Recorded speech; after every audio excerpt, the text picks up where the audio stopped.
Hi guys, how are you? Today is the 30th of November 2024. Only 1 month to go. Only 1 month until the end of the year 2024. I hope things have gone well so far and I hope you're healthy. Things are not going well. I'd love to say I hope that God will make it better for you. And if business is not working out, business will definitely work out. Just keep going. Tochita, topapa. Just keep going. And today we're going to be talking about the things that have happened this week, things that have happened in the past that you don't know, and strictly about cars. We are going to have a comparison as well. We're going to be talking about cars that you can buy with 60 million shillings in, and we'll be comparing these cars briefly to see what is special about which car. And then, of course, we have a car weekly tip for you there. And, of course, pupils died this week. A car lost control. A truck that had loaded plastic chairs lost control, came backwards and killed pupils, which is not a very good thing. And of course, Jamaica in St. Mary's, of course, people still died in an accident. And of course, in India, that's India, right? People followed Google Maps. Have you ever followed Google Maps and it makes you go into a garden? I've followed Google Maps before. Using my Ugandan sense, there is no road. So people followed Google Maps. It took them on a bridge that was incomplete and they went into the ditch and died.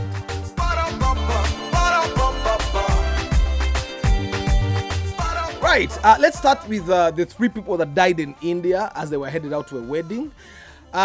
These three people were following Google Maps. You guys have followed Google Maps before, so they were following Google Maps, and Google Maps was giving them the nearest route. So it gave them the nearest route went to a bridge that is incomplete, and as they were driving off, they literally drove off a cliff, and of course, then they became ketchup. They died.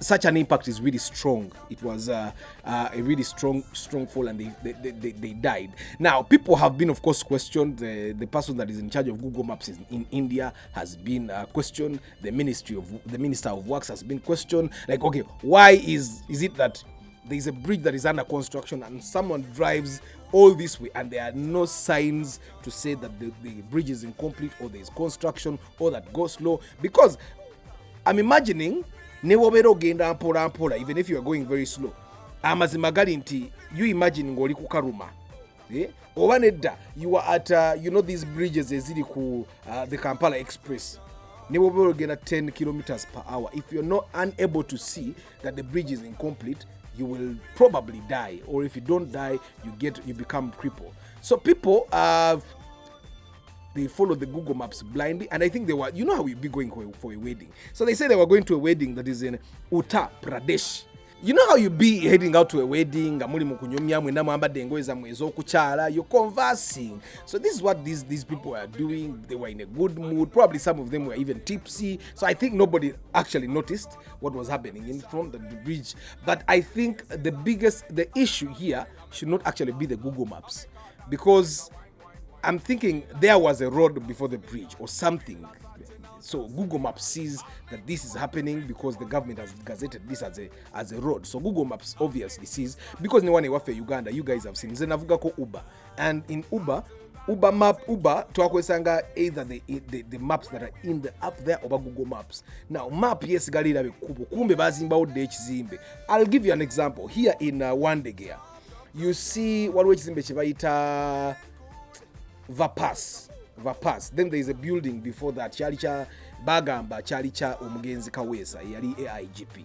And what happened with that building when this guy built his building? Because I think if it were his, yaina influence. Emabega wacho wali akakubo. Na akaziba na azimbamu. Ekizime nechiguka mukakubo kati. So, but on Google Maps, the road is still gazetted. It's there. They show you there is a road. There is a building there ngoboge na mkatanga bakaita May Center. Emabega waka May Center. Ekubo jeri lilija neliguka bwetu neligenda neli koma kweche ekizimbe. I think chebaitoba Campus Plaza or Makerere Plaza. There is a building there. It has been renovated. I think it was bought by an Indian or something. So it has been renovated. But behind it, there was supposed to be a road. But the road is still gazetted. So if you were to follow Google Maps and you're going probably to Vapas, which is within its means, and you're going to Vapas. So Google Maps will show you that you're going there. and only to end up that ekubo teririyo. And it's very dangerous. I think the minister in charge or whoever was in charge of that road should definitely be arrested. Why is it that the bridge is under construction and there is a danger of people falling off a cliff and you don't put signs to show them that, you know what, danger ahead? There should be, the signs should actually be lit. You see, Babali Bazimba, I think the express, those signs is blinking as it. I think those guys should actually, and those things are very simple. You can use solar powered lights, yeah? I don't know. So I think the minister should be arrested, and really sad that that people had to die within that saga. And then, of course, in Jamaica, we took the Indian to Jamaica, 3 people still died, and 3 people went away injured. A Honda Stream and a Corolla Zeto made the head-on.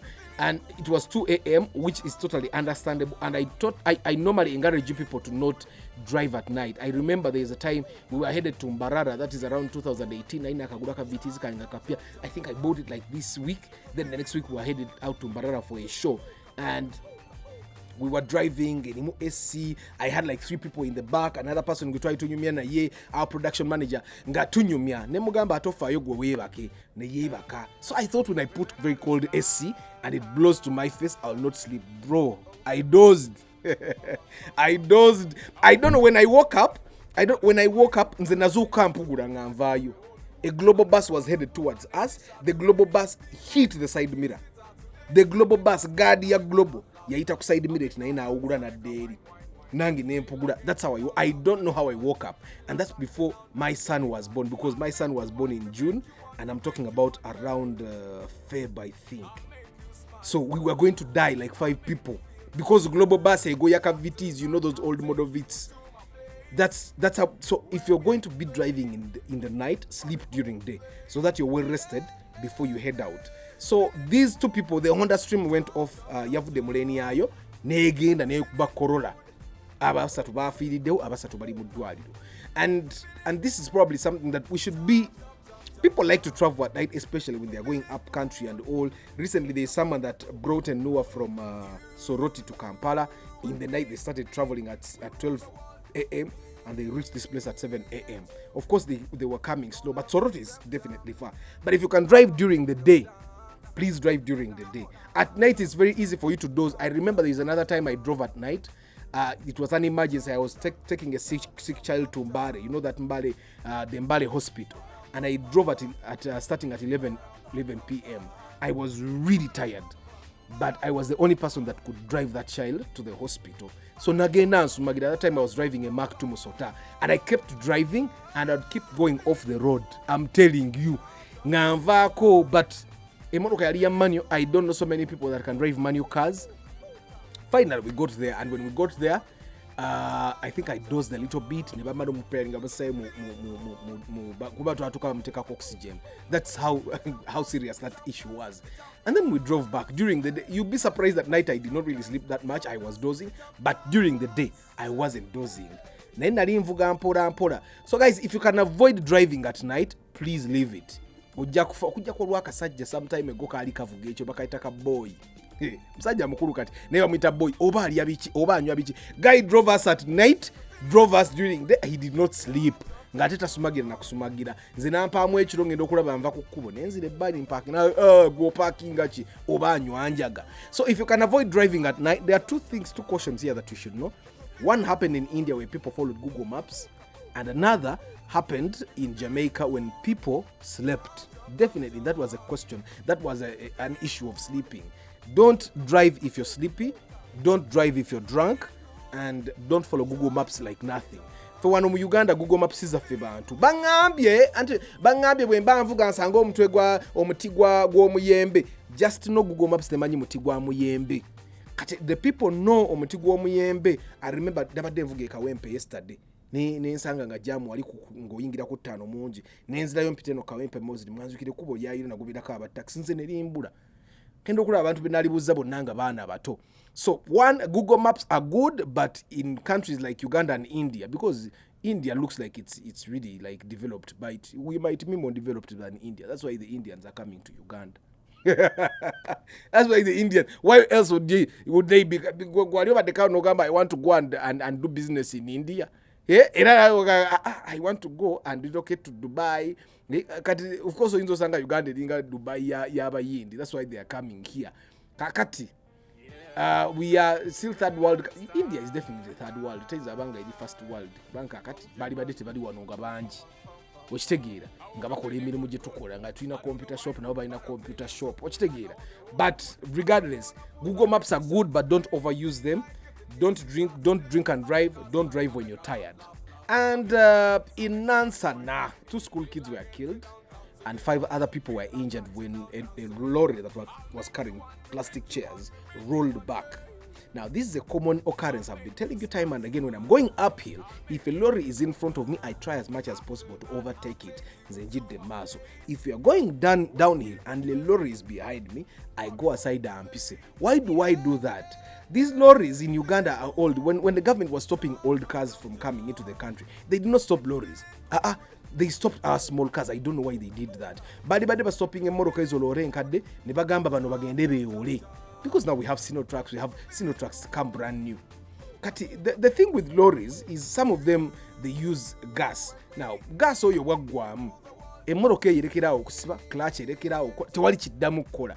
Kitegeeza gas wagwamu egenda kuddeeba tte. You remember what happened in Boys? The car carrier that was carrying a truck ya janeerinya emmotoka bazalinga 20 abantu ne bafa.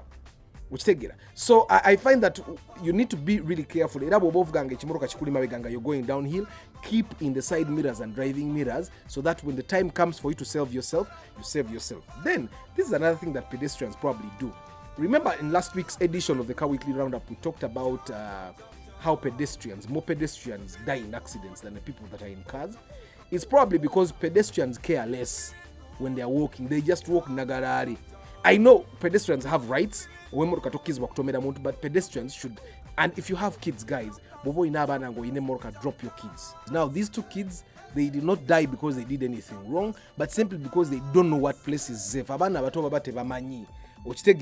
because baba tebamanyi ekimoroka tebamanyi tikiri dangerous, so abana abantu abakulu bawo babadde damage. And now I'm thinking the 2 kids died because they did not know what to do next. Yet the others knew that, okay, when the lorry is coming back, you try and run away. So this is one way that we can try to save ourselves. We can try and be as far away from lorries as possible. So it's sad that those 2 kids died.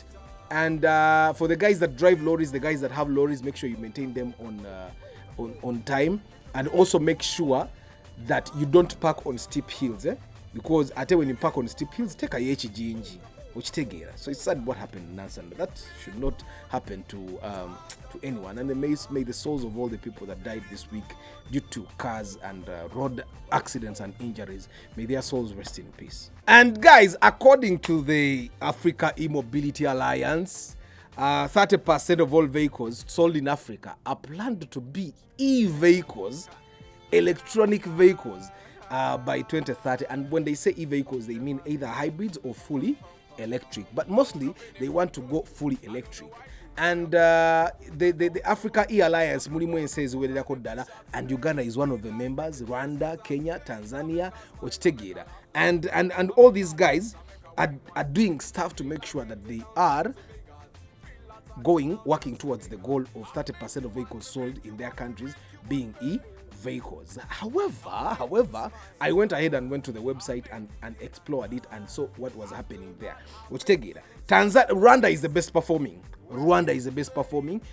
Because Rwanda, by January 2025, they are no longer importing. They will no longer be importing gasoline-powered motorcycles. Pichi Rwanda bagenda kuba by January 2025. Pichi z'amafuta bazigobye. Bagenda babaleta pichi z'amasanyalaze zokka by 2025 January. And that's something. And of course, I think even in Uganda we are doing stuff, but I'm going to show you what I mean. Kenya too is making strides towards that. Tanzania is doing. So I focus on these neighbors of ours. For example, Tanzania exempted 4-wheelers, and buses. Tebasasura excise duty, okitegeera.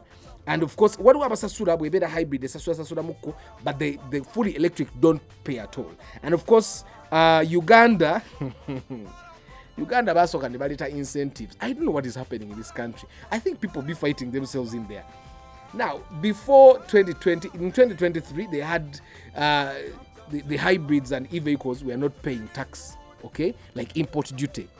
But then afterwards, they started making people pay import duty. Chovula and hybrids are because you have to pay tax. I don't even see the incentives that they have, because the incentives that are being talked about by the e-mobility alliance were stripped away. But then, of course, Kenya is charging zero VAT on things that are to do with electric cars. Those are batteries, those are chargers, and everything that is related to electric. So if you have a hybrid vehicle and probably it starts dying and you want to replace a battery, I find it would be better for you to drive it to Kenya, replace the battery, and then come back. Which the battery in Kenya will be cheaper. So you importing it here, you'll have to pay tax. So the best thing for you to do is drive. Uganda Kenya. You buy a battery cheaper, put it in the car, and then drive or probably go buy the high battery, put it in your car like it's a spare battery, and then drive back to Uganda and get your technician to install it. You get. But Rwanda is doing very well. So Rwanda waived import tariffs. It waived VAT. It waived withholding taxes. You get on all spares, but all spares to do with e-vehicles. Biona babi jeo. I don't know what incentives we get in Uganda, because the last incentive was not paying import duty for the hybrid vehicles. So, of course, Rwanda, on top of waiving all the taxes, Rwanda is also giving land to developers to come and start developing things that enable this goal of 30% e-vehicles. Yeah, and what I think is what I think the trouble is with Uganda is, I think politicians and of course the guys that are inside the ministries might be fighting each other. Let's say politicians want more money, but then these guys, the environmental guys, think, okay, maybe we could do this. But then, of course, kati omuntu aina amanye politician atuka na kuwangula. So that's what happens. And then, of course, I went to the website. Now, this is what I saw on the website. When you go to the website, the Africa e-mobility website, they have a page where they have data. Now, this is the page. When you go to this page, you can zoom out on the map, and you click in a country. When you click in a country, they give you data on that country. Yeah. Now, when you click on Uganda, there is no data, because they haven't updated. That's one of the things. Maybe they are doing stuff, but they are not informing us. So I'm thinking, what are the public relations guys in these ministries and government doing apart from talking politics? These are things that you should be updating. But when you go to Kenya, for example, when you click Kenya on the map, it shows you that they have a total stock of 1,676 borders and tuk-tuks that are electric.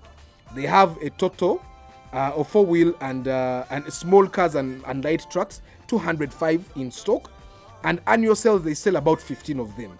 The buses in Kenya, they have about 20 in stock, and they sell about 15. Yeah, they even show you how much they save. Now, when you click on Rwanda as well, because Rwanda is also a country, yeah, Rwanda also gives you data. Rwanda gives you data, like Rwanda is telling you, in stock they have motorcycles, 1,182. They sell about 700 motorcycles in every year annually. Of course, they have not sold cars yet, but they have sold 4 buses. They had 4 buses in stock. Now, when you go and click on Tanzania still gives you, and Tanzania actually is doing very well in terms of stock. Tanzania has about 10,000 motorcycles and tuk-tuks, and they sell about 3,000 annually. They have sold 2 cars annually, and they have about 30 in stocks. They don't have buses in stock. You get. So what do I think is the problem right now with us in Uganda?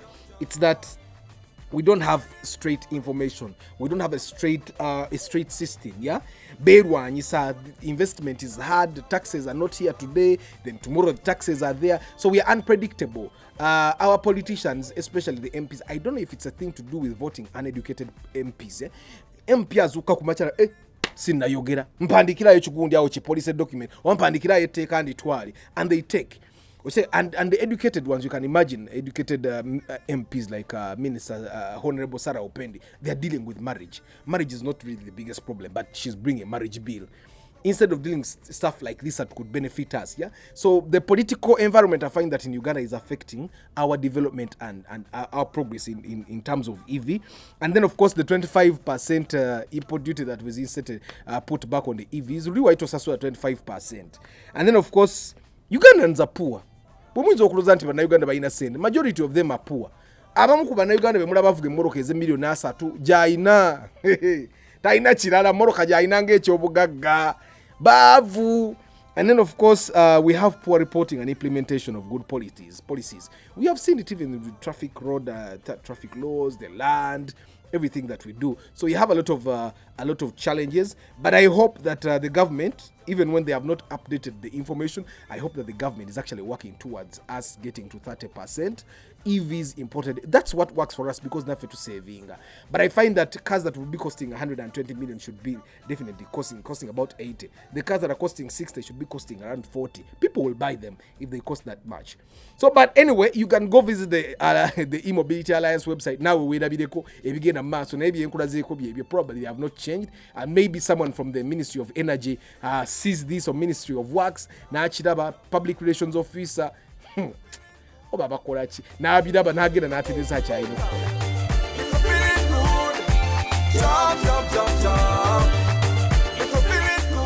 cut tip of the week, guys. Anti kati mwenda mugenda vuga. Most of you during this Christmas are going to during this Christmas season. Sorry, anti kati Christmas season tandika ncha. Okutandika ncha mugenda tandika kukulya Christmas carol. Olide gono. Wa sound mbugundi ekiripinze nkayimbe nti nenkayimba nga ninga abali mu kwaya za Roma. Anyway, so cut tip of the week. While you're driving in Kampala, we have a lot of chaos. The chaos starts with borders, pedestrians, we have taxi guys, then we have government vehicles. Then we have people that think they are very important, the MPs. Then we have police patrols. The chaos in Kampala is too much. So how do you make sure you survive on the road? How does Arthur survive on the road in Atayombe na Muntu for all this time? One, make sure, if you can, put your windows up. Because if you don't put your windows up, insults are going to come whether you like it or not. Somehow these border men find a way of insulting you. If your car is too big, wabienzibe. If your car is too big, zaye moroka ya bawo. If your car is too big, zaye moroka ya mukamao. If your car is too small, jawaka yumba kembwa. So somehow insults are going to come. And being a normal human being, you might want to insult them back. So if you can, me personally, how I've saved myself all that trouble is by making sure that my windows are constantly up.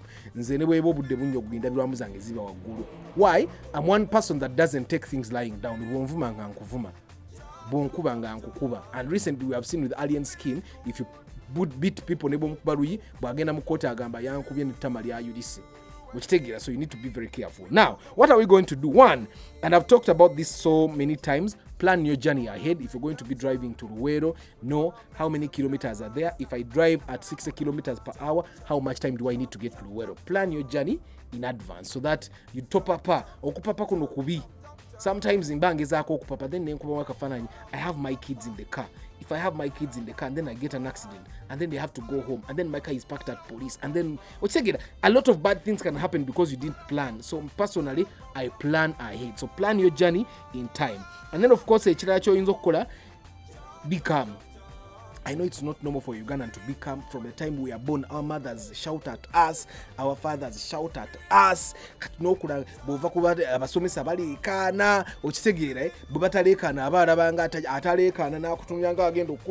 So we have a lot of chaos going on. So I know it's very hard for us to keep calm, but try as much as possible to keep calm. And one of the things I've told you to help you keep calm is put your windows up, put the light car music there, and then of course, the other thing, you need to practice defensive driving. Defensive driving, in a layman's understanding, is you defending yourself against any trouble that can be around you.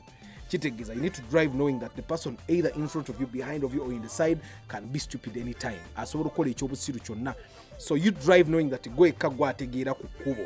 keep distance between you and the car ahead of you.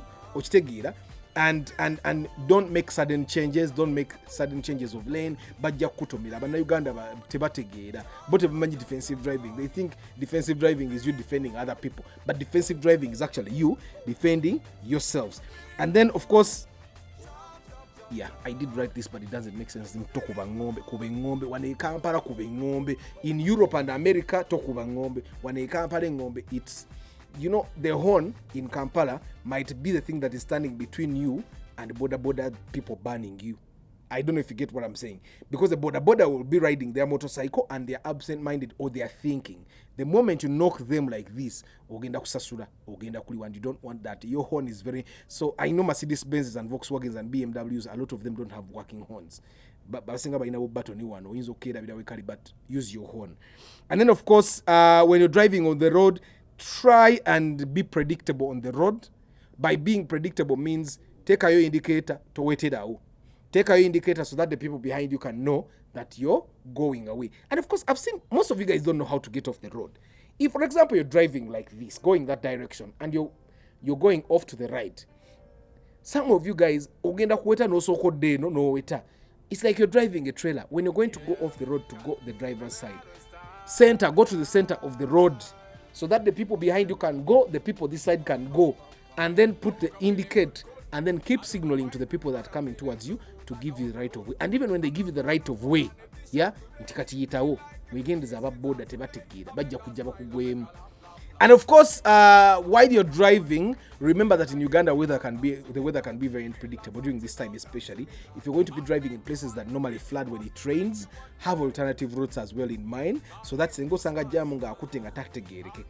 you go. Be aware. And also know that the roads that when you go off-road, off the main road, zimanyo kufa. So sometimes me, manyo kugumira mujam because I know nyizo kuvako ne nkola chinensula kukubo. So you don't want to do that. And then of course, be patient. And then of course, when you're driving in Kampala, make sure that all your doors are locked at all times. I have a friend of mine who was driving, ngatade laptop emabega mutogwe emabega, and nyumya. Omya inajawa na yajja side za passenger. Namka gundi jebaleko kumbe ne mabega they are opening and taking. And that's how my phone was also taken. The window was a little bit down. So the guy came to the passenger side and said, "Uncle Jebale, hey kakati." As I was looking at him, the guy was taking my phone. So you need to be very careful. That's why I encourage your windows to be up at all times. So that's the cat tip of the week. We are talking about cars you can get with 60 million shillings in Uganda. Now, when I talk about 60 million shillings, I can go a little higher, a little lower. Yeah, let's go a little lower up to 55. Let's go a little higher up to 65. But go your range. You can get a Harrier Kaundo 2012 model. You can get a Subaru Forester 2016 model, 2015. Away what you. You can get a Volkswagen Touareg 2010. Now the Touareg goes a little higher, but yes, still the same range. You can get a Volkswagen Tiguan. Now, that's a 2015 model, and it's around 55, 54 there.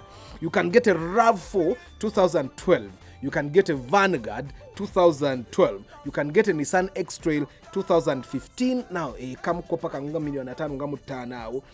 get a Mitsubishi Outlander 2015 and a Suzuki Escudo 2012. Now, let's just dissect this in summary. So that will whereas you can get all these cars, what is the most desirable car?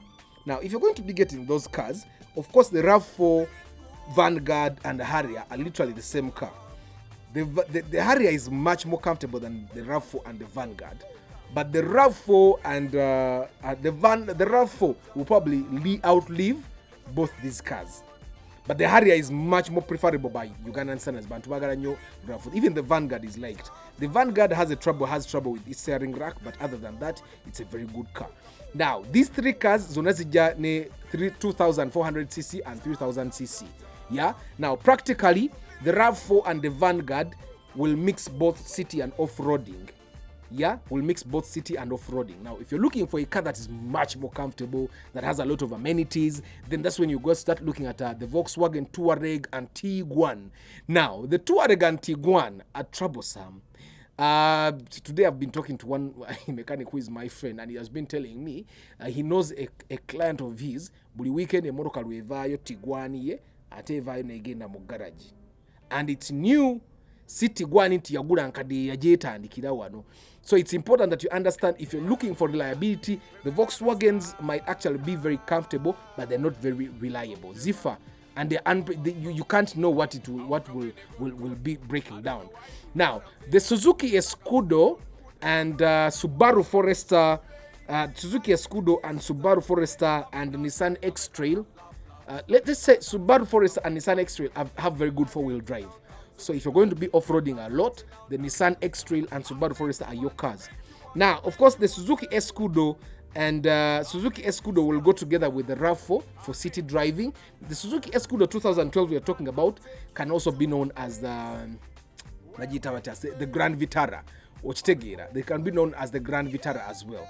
Now, let's talk about the Outlander. The Outlander and the Vanguard have a lot more space. So they are very good for family people. You have a lot of kids, a maid, and you move with many people. So the Vanguard and the Outlander might be your car because they have extra seats that can accommodate extra passengers. And Escudo, I know an Escudo in Makerere University that has been grounded for a long time because the key got lost. That's something that doesn't happen with all these other cars. So let's just but you just know Bobane million in Kaga, you should look at those. If you're looking for reliability, then try as much as possible to focus on the Toyotas. Focus on the Toyotas because the Toyotas will give you reliability. Now, if you don't want the Toyotas, then you go to the Forester. Like I said, the Forester should always be car number 2 or number 3. Now, after the Forester, then the next car that probably can be managed, at least people have proved that they can manage it, is the X-Trail. But even the X-Trail, the Outlander has a problem with overheating. It's a good car, but it has a problem with overheating. It's not really that comfortable. If you're looking for comfort, it will definitely be the Volkswagens that are going to be very comfortable for you. If you're looking for reliability, Bagambe Toyota. Escudo is a very good car, but spare taliwo. Because when you go to the Suzuki dealer, which is Sifao, they will tell you they don't have spare for 2012 models. Atembana abantu ba once because the Suzukis are not so many, the spares are not there. But with the other cars, the Nissan X-Trail, the spares are definitely going to be here. The Outlander, the spares are going to be here. The Touareg, the spares are going to be here. But some of these cars will just give you trouble. That's why the Harrier, the Vanguard, and the RAV4 are still winners in this category.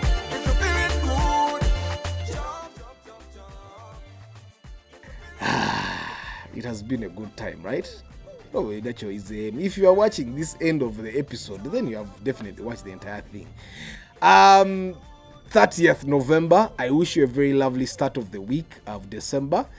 I'll see you next Saturday. Ciao.